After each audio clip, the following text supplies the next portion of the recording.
국가를 경영하고 국가를 발전시키는데 가장 힘이 되는 것은 국민의 여론이다. 왜냐하면 국민 통합과 국론 결집은 구심력을 강화시키며 국정 운영의 추동력을 증강시켜 주기 때문에 매우 중요하다. 특히 전시 상황이나 우리나라처럼 남북 분단 대치 상황일 때는 국민 통합과 국론 결집의 리더십이 더욱더 중요하다. 당시 월남은 월맹에 비해 리더십이 부재, 반정부 시위, 농민 봉기, 부정부패 등으로 구심력이 약화되어 갔고 국민 분열 및 국론 분열이 심화되어 갔다. 그리고 마침내 1975년 4월 30일 드디어 자유월남이 공산주의 월맹에 넘어가고 말았다. 이렇듯 국민 분열 및 국론 분열은 정치적 불안정, 민심 위반을 일으켜 자유월남 해망이 지름길이 되고 말았다. 민심 위반에 따른 구심력의 약화가 자유민주주의 체제에 대한 수호의지 약화를 초래할 때 그 사회는 공산주의자들이 통일 전선 전술이 대상이 되기 쉽고 민족주의 정서의 호소에 유혹되기 쉽다. 자유월남의 경우 1960년 12월에 결성된 월남 내 민족해방전선 1965년도에는 제3세력들이 결성되었다. 그러나 혼란스러운 전국에 형성된 세력들이 사실 전부 다 월맹이 통일 전선 전술에 기초한 위장 세력들이었다. 이런 세력들이 국론 분열을 시키고 민심을 이반시켜 친미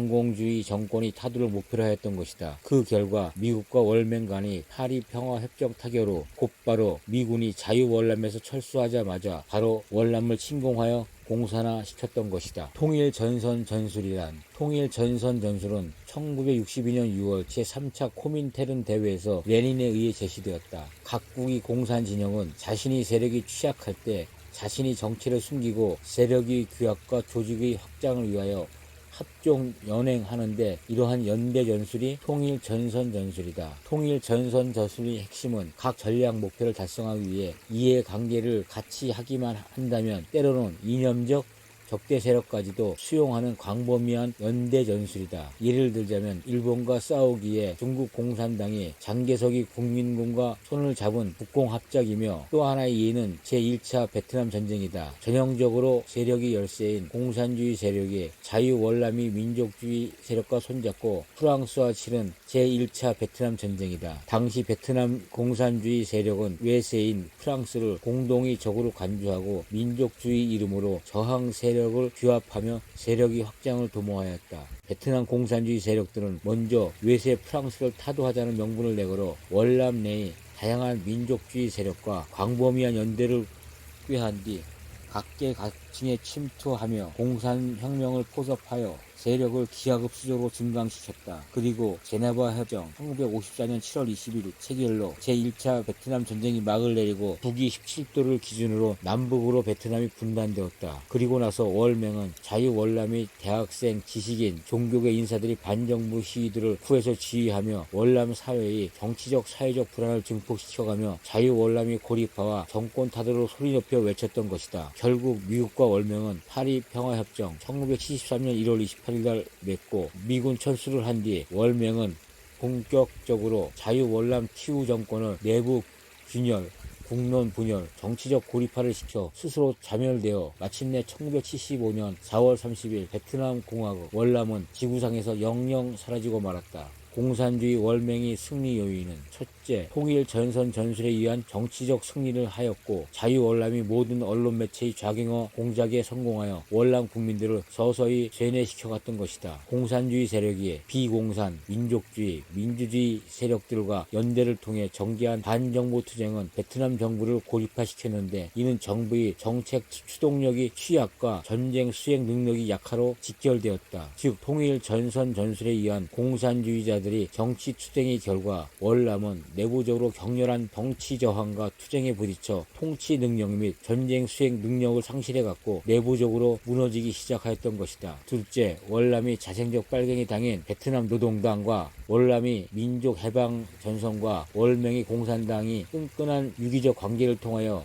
자유월남이 내부 조직 분열, 국민 여론 분열, 국민 분열이 선동 공작들을 일사불란하게 진행시켜 국민 갈등 심화, 정치 사회 불안, 반정부 투쟁 격화, 정권이 고립화를 계속 유지 발전시켜 전쟁 패배의 심리적 전망을 증폭시켜 자유월남 국민들은 정신적으로 반반씩 여론을 흩어지게 해놓고 월남 내부의 리더십 부재, 월남 강공서 및 공직자들이 내부 심리적 동요 등이 적화 통일의 기초를 마련해 주었던 것이다. 세계 4위 군사대국 자유월남은 공산주의자들이 통일 전선 전술이 정치 전쟁에 의해 내부로부터 균열을 일으키며 서서히 붕괴되어 침몰되기 시작했다. 공산주의자들이 위장 평화 공세를 경계해야 한다. 공산주의자들은 이념을 신봉하며 공산주의 혁명을 추구하고 있는 만큼 자신의 목표나 이념을 쉽게 바꾸지 않는다. 그들이 변화를 나타낼 때에는 전략적 변화가 아니라 전술적 변화이다. 즉 그들은 목표 달성을 위해서는 모든 수단과 방법을 가리지 않고 위장 평화 같은 것으로 포장을 한다.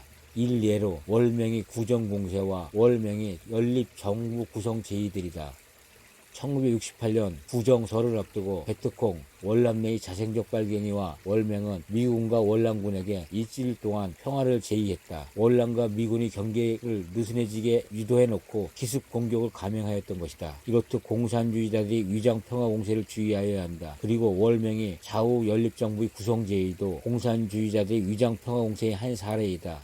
파리 평화협정 1973년 1월 체결 이후 미군 철수 후 월맹과 월남 사이 임시혁명정부는 월남 지역의 점령계획 수립과 사이공 함락을 위한 총공세를 전개하면서 다른 한편에서는 전쟁 중단의 조건으로 좌우 연립 정부의 구성을 제시하였다. 한마디로 위장평화 공세인 것이다.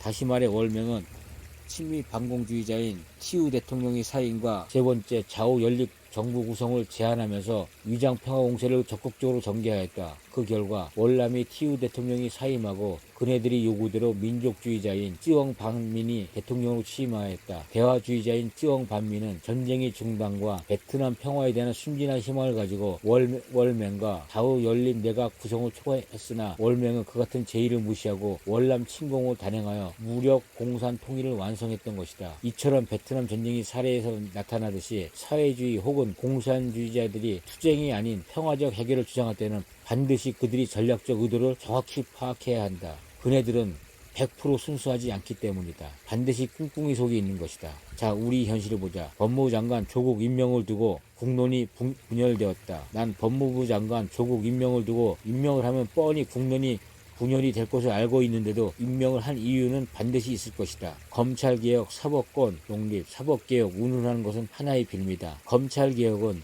검찰 자체 내에 인사권과 예산권을 주면 해결되는 문제이다. 윤석열 검찰총장을 박근혜 탄핵과 적폐청산이라는 미명 아래 그동안 잘 이용했는데 이제 와서 말을 잘 안 들으니 손을 보려고 하는 것이 아닌가. 이제 그런 자세가 살아있는 권력에 대해서도 똑같은 자세가 돼야 한다고 생각하기 때문입니다. 참고로 위 영상을 보자. 2019년 7월 24일 윤석열 검찰총장 임명장을 주면서 당시 문재인 대통령은 이렇게 말했다. 살아있는 권력에 대해서도 엄정한 수사를 하라고 말이다. 그런데 그 말을 고지 들은 윤석열은 살아있는 권력인 조국 수사에 대해서 엄정 수사를 하고 있다. 그런데 10월 1일 문재인은 또 말을 바꾼다.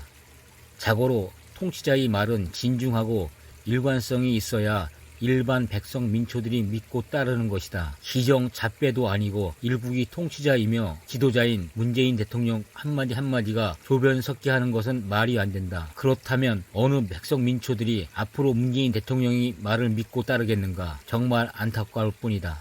지난번 하노이 미북 회담 전에 문재인은 트럼프와 김정은이 평화협정 조인을 하면 바로 하노이로 달려가 역사적 증인이 되려고 얼마나 바람잡고 후황질을 하지 않았던가. 왜냐하면 미북 평화협정 조인이야말로 통일 전선 전술의 제2단계이기 때문이다.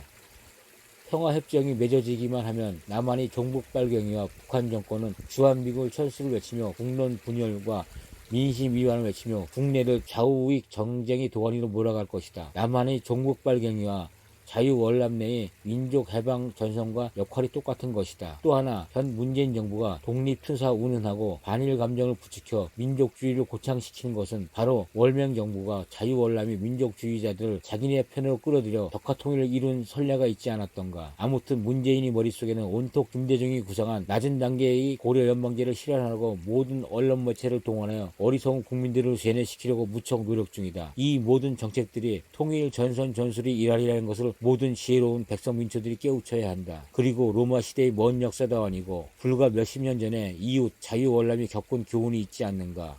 그리고 우리 어르신네들이 겪은 6.25가 있지 않는가. 인간이 원래 망각의 동물이 하지만 이것은 살고 죽느냐의 생존의 문제이며 우리 후손들이 미래를 결정하는 중체대한 문제이기 때문에 나는 이 글을 쓴다. 감사합니다.